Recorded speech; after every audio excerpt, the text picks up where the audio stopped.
O anjo da morte vai ceifar milhares de vidas que saírem de casa no dia 30 de março de 2021. Essa foi uma suposta profecia de um suposto pastor recentemente. O dia 30 de março passou, nada disso aconteceu, mas o vídeo dele viralizou no YouTube. Milhares de visualizações, muita gente levando a sério, com medo, pessoas com menos conhecimento ficando assustadas e perguntando: pastor, o que eu tenho que fazer? Esse tipo de coisa reflete um mal, uma praga, um câncer que está dentro da igreja e que nós chamamos de misticismo. Você sabia que Paulo combate isso na sua carta aos Colossenses? Nós vamos abordar isso hoje. As características do misticismo e o que devemos fazer com ele, qual postura nós devemos ter. Eu convido você a abrir sua Bíblia, se você estiver aí, ou acompanhe aqui na tela, Colossenses, o capítulo 2, nós estamos no versículos finais da carta. Versículo 18 diz assim: não deixem que ninguém se faça de árbitro para desqualificar vocês. E aí o texto diz assim: com pretexto de humildade, culto de anjos, baseando-se em visões, estando cheio de orgulho, sem motivo algum na sua mente carnal. O versículo 19 começa dizendo: não retendo a cabeça. O misticismo pode gerar um sentimento de inferioridade na gente, sabia? Você se sente um fracassado espiritual quando se equipara a certos super crentes que são transcendentais. Se você não se sente fracassado, pelo menos se sente um cristão meia boca. Porque esses super crentes místicos recebem visões e sonhos de Deus. Deus mostra as coisas para eles, tem revelações extraordinárias sobre os outros, sobre o futuro, conversam com anjos, veem anjos, uma coisa de louco. Sentem o poder do Espírito da ponta da cabeça aos pés, caem no chão, gemem, choram, dão risada no Espírito, falam em línguas estranhas, interpretam, sentem o mover de Deus e mais, fazem o mover de Deus acontecer. São pessoas que quase nunca pecam. Sempre tem uma palavra, eis que te digo, diz o Senhor. Sempre tem algo a dizer para as pessoas. Vem demônio em tudo e expulsam esses demônios. Sobe no monte, acende o graveto na base da oração, volta inflamado de poder. Ora, consegue um dente de ouro na boca, só com a imposição de mão já cura os outros. Você olha e diz: nossa, mas que crente que eu sou, que não faço nada disso, meu Deus do céu. Você está lá frequentando sua igrejinha, tentando orar, ler a Bíblia todo dia, tentando vencer o pecado, servir seus irmãos, dar o seu dízimo. Você se sente pequeno, humilhado. Nos sentimos reprovados, fracassados. Esse é o misticismo gospel cristão. E é mais uma das 4 pragas heréticas que na verdade Paulo está combatendo em Colossenses capítulo 2. Eu quero chamar a sua atenção para Paulo dizendo no versículo 18: não deixe que ninguém se faça de árbitro contra você. A ideia de Paulo aqui é de um juiz numa competição oficial que desqualifica um atleta, lhe dá um cartão vermelho ou diz: olha, você não merece o prêmio. Em outras palavras, Paulo está dizendo assim: não permitam que ninguém impeça você de alcançar o prêmio por causa de você não ser um cristão místico. Não deixe essas pessoas serem juízes espirituais que desqualificam você, condena você, porque você é inferior por não ter essas experiências. Os falsos mestres da época de Paulo em Colossos diziam assim: quem não se conforma com os nossos misticismos é rejeitado como cristão de segunda categoria. É reprovado porque não tem essas experiências imediatas, diretas com o mundo espiritual, a parte da palavra de Deus. Esses falsos mestres alegavam que tinham uma teologia superior. A teologia deles era melhor porque era construída sobre as suas visões diretas e não sobre a Bíblia. A Bíblia, bobagem. Davam mais valor a essas experiências subjetivas, esses sentimentos, do que a verdade revelada, do que a razão. Deixa eu dizer uma coisa para você: não desconfie da sua própria fé por causa de qualquer super crente que você conheça. Não se sinta ameaçado de perder a corrida, de ser um cristão fraco, porque você não tem essas experiências e não vai ter o seu prêmio. Não se deixe medir pelo misticismo. E eu quero ver com você algumas características do misticismo nesse texto, para você saber identificá-lo e se livrar dele, cair fora dele. A primeira característica que Paulo apresenta é a falsa humildade. O texto aqui disse: não deixem que ninguém se faça de árbitro para desqualificar vocês com pretexto de humildade e culto de anjos. Paulo está dizendo o seguinte: olha, tem gente que insiste e alega uma humildade que é fingida, uma adoração de anjos superior, mas com ares de humildade. O que estava acontecendo? Alguns falsos mestres usavam o argumento de que eles não eram bons ou dignos o suficiente de se achegarem a Deus diretamente. O que eles faziam? Eles diziam assim: não, são os anjos que nos levam até Deus, que nos mediam até Deus. Assim como hoje muitas pessoas propõem a mediação de santos, a mediação de Maria, são enganos supostamente humildes. E na verdade o que está acontecendo é que essas pessoas estão negando a suficiência de Cristo, o que é um pecado grave, uma grande heresia. Porque a Bíblia deixa bem claro, e o próprio Jesus deixou isso bem claro, Ele nos dá acesso direto a Deus. Não precisamos dessa falsa humildade. Ah, eu preciso da ajuda de um anjo, eu preciso de um mediador humano. Não. 1 Timóteo 2:5 diz assim: porque há um só Deus e um só mediador entre Deus e a humanidade, Cristo Jesus, homem, que deu-se a si mesmo em resgate por todos. Não precisamos de anjos, eles não nos salvam. E esses falsos místicos caíam em contradição, porque se autodenominavam humildes e estavam, na verdade, questionando os cristãos de Colossos de cima para baixo. Eles que se diziam humildes se sentavam com arrogância na cadeira de juiz e condenavam os cristãos que não tinham as experiências que eles. Sabe, geralmente quem aparenta intencionalmente a humildade, quem gosta de mostrar que é humilde e que tem experiências místicas, na realidade é alguém tragicamente, perigosamente orgulhoso, porque tem a mente inflada com o sentido, de que eu sou importante, de que eu tenho experiências místicas com o Senhor. Essa é a primeira característica do misticismo, a falsa humildade. A segunda característica é o transcendentalismo. É a ênfase no transcendental. O versículo disse: não deixem que ninguém se faça de árbitro para desqualificar vocês com pretexto de humildade e culto de anjos. Há uma certa dificuldade em entender essa parte aqui, culto de anjos. Mas a ideia é que de alguma forma eles reverenciavam, recorriam e interagiam com seres angelicais. Talvez reverenciando-os diretamente ou usando-os como um meio necessário para se achegar a Deus. Veja, a Bíblia diz claramente que os anjos são espíritos ministradores, mas que ministram diretamente ao Senhor, não a nós. Não devemos buscá-los. Os anjos não devem ser invocados, não devem ser reverenciados. Hebreus 1,14 diz: não são todos eles espíritos ministradores enviados para serviço a favor dos que hão de herdar a salvação? Os anjos estão a serviço do Senhor e não a nosso serviço. Essa ênfase em coisas transcendentais, experiências transcendentais, é uma característica da heresia, do misticismo. Vamos para a terceira característica do misticismo que você tem que jogar fora e cair fora dele: falsa humildade, transcendentalismo. Em terceiro lugar, revelações diretas. O texto diz assim: esses que desqualificam vocês, eles se baseiam em visões.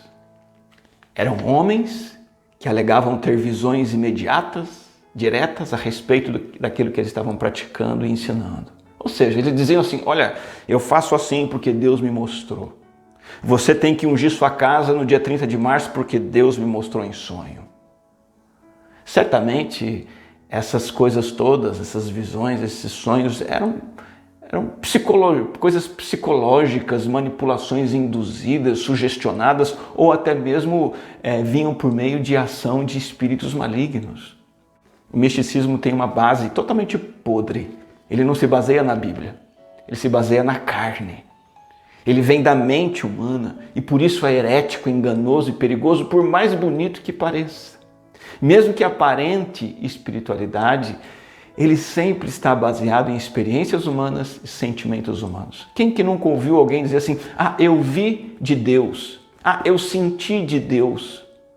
Geralmente não vem de uma verdade, de uma doutrina bíblica que você estudou, compreendeu e compartilhou com as pessoas. Não, vem de comunicações diretas. E sabe, pior do que isso, o misticismo que se baseia em visões diretas inferioriza, minimaliza a experiência com Deus pela Bíblia, a experiência racional de ler, entender, estudar e praticar. E coloca as experiências místicas como superiores. É o pecado de desqualificar a Bíblia. O apóstolo Paulo disse lá em 2 Timóteo 3, 16 e 17, você que é crente tem que entender e decorar esses versículos.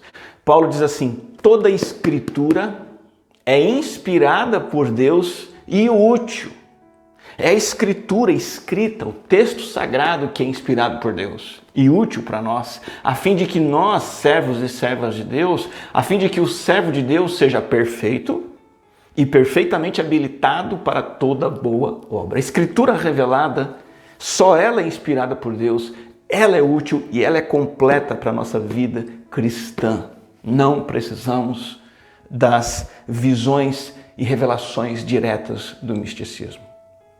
Já vimos 3 características: falsa humildade, ênfase no transcendental, revelações diretas. Em quarto lugar, superioridade espiritual. O apóstolo Paulo escreve aqui e diz assim que são pessoas que estão cheias de orgulho, sem motivo algum na sua mente carnal.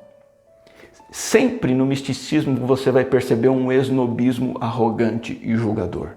Sempre alguém vai estar cheio de orgulho, sem motivo algum, numa mente carnal, uma mente pecaminosa que torna orgulhoso.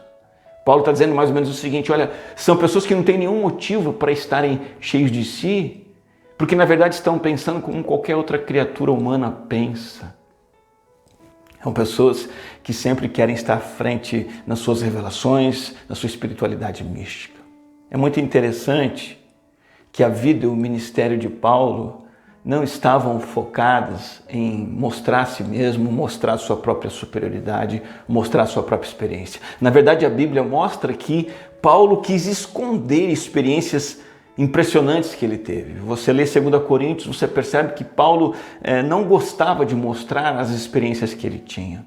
Na verdade, estudando Colossenses, nós já vimos que a ênfase de Paulo nunca foi mostrar a si mesmo como superior, mas sim mostrar Cristo, que Cristo fez. Lá em Colossenses 1, 28, Paulo escreveu, este Cristo é Ele que nós anunciamos, advertindo a todos, ensinando a todos em toda a sabedoria, a fim de que apresentemos cada pessoa perfeita em Cristo. E Paulo diz no 29, é para esse fim que eu me empenho, esforçando-me o mais possível, segundo o poder de Cristo que opera poderosamente em mim.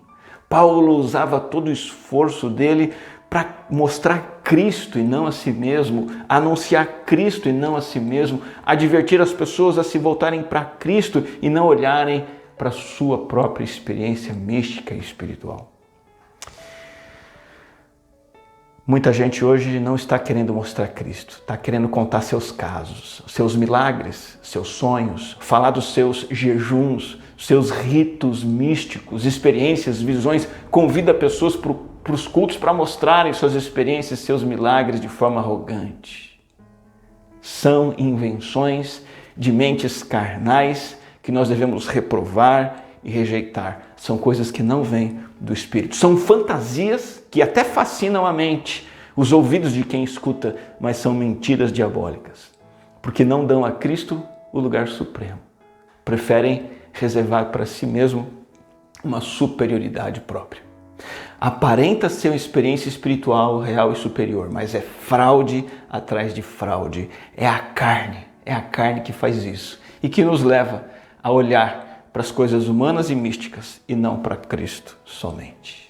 Vamos para a última característica do misticismo. A primeira é a falsa humildade, a segunda é a ênfase no transcendental, as revelações diretas fora da Bíblia, a superioridade espiritual. E Paulo então dá o golpe final dizendo que o misticismo está desconectado de Cristo. Não tem nada a ver com Cristo. Versículo 19 diz assim: não retendo a cabeça. Sabe o que significa isso? Não está ligado à cabeça. Quem é a cabeça? É Cristo. Cristo é a cabeça do corpo. Quanto mais transcendentalismo, quanto mais visões diretas, quanto mais anjos, revelações imediatas, menos Jesus Cristo. Todo esse tropé místico não tem nada a ver com Jesus. É invenção de gente que não reconhece e nem valoriza a posição suprema que Jesus Cristo ocupa como Senhor da sua igreja. Eu quero terminar com algumas indicações e conselhos práticos para todos nós. Primeiro, Jesus, quando se relaciona conosco de maneira real, ele nos inspira e nos motiva a uma espiritualidade diferente dessa mística furada. A espiritualidade de Jesus, a vida com Jesus é prática, é diária, é comportamental, é humana, real. Ela se baseia na revelação bíblica. Ela produz uma humildade velada, escondida, que não tem a intenção de se mostrar. Ela produz subordinação ao outro e não um espírito julgador superior sobre o outro. E ela gera um coração ensinável e não orgulhoso e duro. Pense bem nisso, como está sendo o seu relacionamento com Jesus. Em segundo lugar, não importa que seja um líder, um bispo, um pastor, um padre. Isso não garante que uma mensagem seja confiável. Deixa eu contar para você uma experiência recente. Num grupo de WhatsApp de pastores, um suposto pastor mandou um áudio com um fundo melancólico de teclado, todo emocionado, dizendo de uma visão e discernimento de um principado que estava num cavalo negro. Deus disse para ele, na visão, que aquele cavalo negro era Abaddon, o espírito da morte de Apocalipse, o guardião da porta do inferno. E disse que foi esse Abaddon que liberou a praga do coronavírus, que ele teve autoridade para fazer isso. E que assim veio esse espírito de morte, de mortandade no meio-dia e nas trevas da noite. E que esse espírito está enfraquecendo a igreja, que está amordaçando o povo de Deus, prostrando o povo de Deus. E aí esse suposto pastor conclama a igreja, que tem autoridade sobre tempos e estações, que diz que a igreja tem uma palavra decisiva, o que a igreja declara acontece. E aí no meio ele fala em línguas e diz para a igreja se posicionar para diminuir os estragos. E aí ele diz o seguinte, olha, às 18 horas ele chama de viração do dia. Nas 18 horas do tal dia, esse Abaddon vai ter poder, então a igreja precisa enfrentá-lo. Como? Ungindo-se com óleo, ungindo as portas da casa com óleo, para se proteger da praga e reter o Abaddon. Meu querido, minha querida, nós temos que condenar e refutar essas coisas e medi-las todas de acordo com as Escrituras. Não é porque um líder disse que pronto, veio de Deus. De maneira alguma. Muito cuidado com isso. Terceiro conselho e dica prática. Confronte amorosamente todo engano místico. Não aceite, não engula. Vou contar um caso para você. Um camarada foi convidado a ir a uma igreja e o amigo que o convidou disse, olha, na minha igreja o pastor é poderoso. Ele cura mesmo. Onde que ele põe as mãos no doente, ele cura. Esse camarada disse assim, puxa vida, o lugar certo do seu pastor não é lá na igreja, não. Tinha que colocar ele na porta de um hospital. Sabe, há irmãos sérios acreditando nessas coisas, indo atrás dessas coisas. Nós temos que confrontar, temos que fazê-los pensar e livrá-los desse engano místico, como esse camarada que refutou o amigo que o convidou para participar de um culto de cura. Quarto conselho e dica e orientação, não meça sua espiritualidade com base no misticismo. Não é a quantidade de visões que você tem, não é se você fala em línguas ou não, não é se você sente o mover de Deus ou não, se você chora ou ri, nada disso define sua espiritualidade. Conheci um jovem, adolescente ainda, sincero com Deus, ficou decepcionado de tanto buscar na igreja dele a segunda bênção. A igreja dele pregava a segunda bênção, a experiência de receber o Espírito Santo, falar em línguas, ter um êxtase. Ele buscava e não conseguia, enquanto as pessoas ao seu redor gritavam, pulavam, tinham êxtase, viam um anjo e ele nada. Frustrado, ele saiu da igreja e hoje não está no caminho do Senhor. Não é esse jovem só apenas que teve essa experiência triste. Milhares de cristãos hoje em dia estão fora da igreja porque se cansam de tentar ter essas experiências. Há um tempo atrás, eu soube de dentes de ouro vindo nas pessoas de Morongaba. Certos pregadores místicos fizeram campanhas espirituais, não é? E algumas pessoas participavam das campanhas, das orações, milagres aconteciam e alguns até ganhavam dente de ouro. Um pastor pediu para um dentista examinar esses dentes de ouro. E foi constatado que, na verdade, eram como que restaurações feitas muito antigas e que se desgastaram e ganharam um aspecto amarelado. Não tinha nada a ver com ouro, mas por ser um pouquinho amarelo, as pessoas diziam, puxa vida, o dente virou um dente de ouro. É mentira. É engano psicológico ou diabólico. Nós não devemos medir nossa espiritualidade com base nessas coisas. Em quinto lugar, cuidado na sua vida com falsas promessas místicas. Todos nós temos problemas, todos nós temos dificuldades e às vezes esperamos milagres. O que o pregador herético, místico faz? Ele vem e promete um milagre. É o caso de uma jovem, há muitos anos atrás, recém-casada, descobriu que o seu marido contraiu um câncer extremamente maligno e perigoso. E então, uma outra igreja começou a vir com profecias de cura e dizer que ele ia se recuperar, e ele só piorando, e o casal muito angustiado com tudo aquilo. Infelizmente, ele chega a óbito. A igreja teve coragem de profetizar que ele ia ressuscitar e foi até ele para orar pela ressurreição, sempre se baseando em promessas de visões vindas de Deus. Essa jovem hoje é uma viúva, desde então, nenhum milagre foi realizado. Na verdade, nenhum milagre realizado ou não deve nortear sua fé, embasar o seu fervor a Cristo. Cuidado para não se basear em falsas promessas místicas de milagre. Concluindo essa mensagem, guarde as características do misticismo: falsa humildade, ênfase em coisas transcendentais, busca por revelações diretas fora da Bíblia, superioridade espiritual e desconexão com Cristo. Resumindo, o que fazer? Caia fora. Não busque essas experiências como forma de autenticar sua fé. Não se sinta desqualificado diante dessas coisas. Você creu em Jesus Cristo como seu Salvador? Entendeu que só Ele te salva e que você precisa dele? Você tem abandonado um estilo de vida errado, pecaminoso e procurado imitar Cristo na dependência do poder do Espírito de acordo com a palavra? Essa é a sua vida? Esse é o verdadeiro milagre. Essa é a verdadeira experiência mística. Firme-se nela e continue vivendo com o Senhor Jesus. E pensando nisso, convido você a orar comigo. Vamos falar com o Senhor. Pai, obrigado por esclarecer para nós as verdades e confrontar os erros que estão ao nosso redor. Nos ajuda a olhar para o misticismo e refutá-lo e entender, ó Deus, que o que tem valor é uma experiência com Cristo, conforme revelado na palavra, de andar com o Senhor. Liberta, Pai, tantas pessoas que estão presas a essas visões, sonhos, experiências, promessas, milagres, enganos. Liberta este povo pela Tua graça e pelo Teu poder, em nome de Jesus. Amém.